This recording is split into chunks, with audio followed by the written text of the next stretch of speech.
Hey everyone, this is Tia Savache. So I wanted to do a quick video in regards to how to know that you're dealing with a fake practitioner.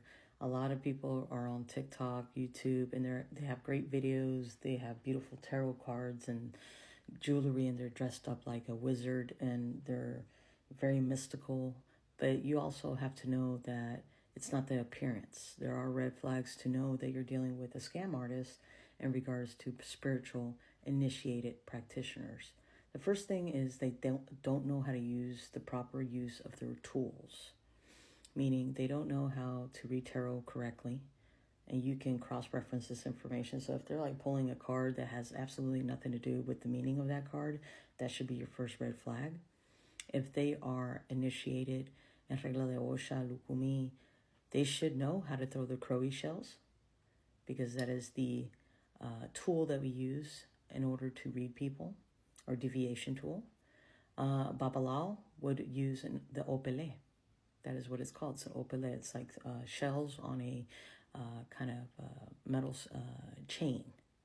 So if you're going to a babalao nifa, and he says he's a babalao, and he's reading tarot cards, that should be your first red flag that he is not a true babalao. The other thing that it would be a red flag for me, and it's something that a lot of my clients have told me that they've dealt with, is someone that's threatening or abusive, that tell you something like, I'll put a spell on you if you don't pay me, or they start becoming very forceful, that you buy something from them. Listen, this is a way of life. We always have people that come to us. We don't need to force anyone. We don't have to throw ourselves to anyone to buy anything from us. We know our craft. We know what we do. We've gone through years of practice and education to learn these things. So a real practitioner will never be abusive or threatening for financial gain, or for whatever reason. I had a client tell me once that he was being threatened by a practitioner because he wouldn't buy something. Obviously, sometimes these things are expensive, so I'm not going to force anyone for anything, whether you need it or you don't. So that should be your second red flag. The third thing is they don't practice what they preach. When you're initiated in Osha, Ifa, Lukumi, Voodoo, Hoodoo, things of this sort, there are rules in place for those who are initiated in regards to a certain way of being, a certain upholding that you have to your community and to your ile, your spiritual house. And if you're going, for example, out and you see people that claim to be initiated, they're drinking and partying, and they have their sacred tools such as their elekes, which are their necklaces on, that should be your first red flag. Because people who are initiated in this religion, we don't go to the club with our elekes on. I went out one night and I saw these guys, and they were like, oh yeah, we're initiated, we're in the religion, and they were wearing their elekes, which is very sacred. And they were drinking and dancing, and that was the first red flag for me. Because, when you're initiated, your elders give you very strict responsibilities within this practice to uphold. And one of them is being respectful with your initiated tools, whether it's your elekes or your cauldron or empalo, your inganga, things of that sort.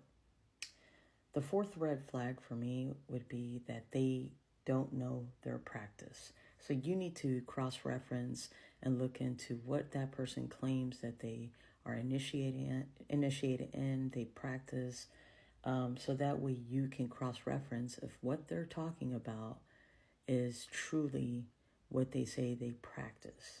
For example, I went to, many years ago, to visit a espiritista, and this person was using chakras, which is fine. I like chakras. I like stones. I got a bunch of stones. I like working with the alignments of energy in your body, but it had nothing to do with what they said that they practice. So that was the first red flag.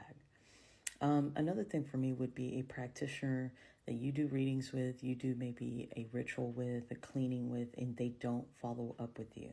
A good practitioner needs to document. I document everything I do for every client to see how things are progressing, the date that I actually prepared something for them or a ritual was performed for them. Because in my book of shadows, I'm going to document once something is actually clear, something has closed, something has manifested for them. I'm going to follow up with my clients. I want to make sure that they're doing okay. And a good practitioner always has a good relationship with their clients. A red flag for me is a practitioner that takes your money, disappears, and never calls you. I'm sorry, I'm paying you for something. At least have the decency to check on me and make sure I'm okay. So that's a big red flag for me. The other one would be that they want to dictate your life.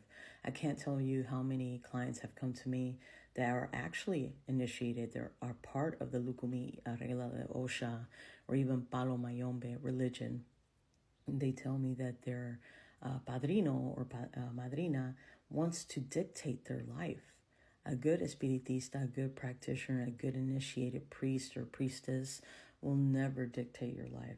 They'll just give you good advice so you know how to go about doing things correctly. They'll give you spiritual advice and kind of open your path and your mind to other ways of doing things, but they won't tell you, oh, if you don't do it this way, you're fucked. They can't dictate your life. So that's, to me, a red flag. If anybody wants to tell you how to live your life, then obviously it's not a humble practitioner. They're not open to diversity and that everybody's different.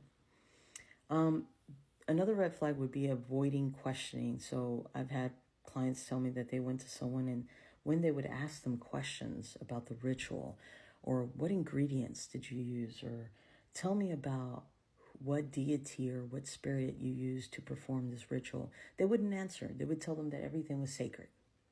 You couldn't disclose anything. Everything was a big secret. They couldn't even disclose what ingredients they used and the cleaning that they prepared for someone. To me, that's a red flag. If you can't answer anything about something that I'm buying or something that I'm needing from you, then I don't need to be doing anything with you. What if they're giving you something that's poisonous? And your ass is here taking a bath with it. So you need to be careful. You should be able to question the person that you're working with. Financial exploitation, forcement of payment, forcing payment. Saying to someone, I want a donation for you to have a blessing from me or a blessing from the deity or Orisha. Listen, the Orishas are going to bless you whether you give them an apple or a cup of water. Just like, any saint or any religion that you believe in. You don't need to pay anyone for blessings. Your blessings are within you and your relationship with God and your deities. A lot of practitioners out here are exploiting people. Oh, well, you better send me a payment if you want that bad juju or that hex to go away. I charge for my services because I'm not going to bother my deities or take my time and my energy away to bother my things, my spirit guides, for free. No, these things cost money, ingredients, all of those things cost money. And then obviously, our time, our education. So no, nothing is cheap. But when you're exploiting someone and forcing them to pay you, that to me is a red flag. They're judgmental is another red flag. They probably are not aligned with who you are as a person. They're going to be judgmental. Oh, well, I wouldn't be doing that if I were you, or that's stupid. Why would you do something like that? Listen, everybody has a different way of living. If your practitioner, the person you're going to for spiritual advice or cleanings or whatever, is being judgmental towards you and you're feeling some type of way, get the fuck out of there. Find someone else. I'm never going to judge anyone. I'm going to give you good advice. You can take it or leave it, but I'm no one to judge anyone. And the last one and the most important you guys need to listen to is fake promises. If it sounds too good to be true, it most likely is. If they tell you, yes, you do this ritual and tomorrow you're going to be a millionaire, it's fake. If they tell you, do this ritual and I promise you, the love of your life will call you tomorrow, you will be married to them, it's fake. The deity, the spirit works in its own timing and it will align the results that you need correctly. It's not up to us. We're not a magic wand, hocus pocus type of shit where, oh, I'm going to pay you and tomorrow I'll be a millionaire. If that was true, then everybody would be doing this. Thanks again for watching. Ache y bendiciones.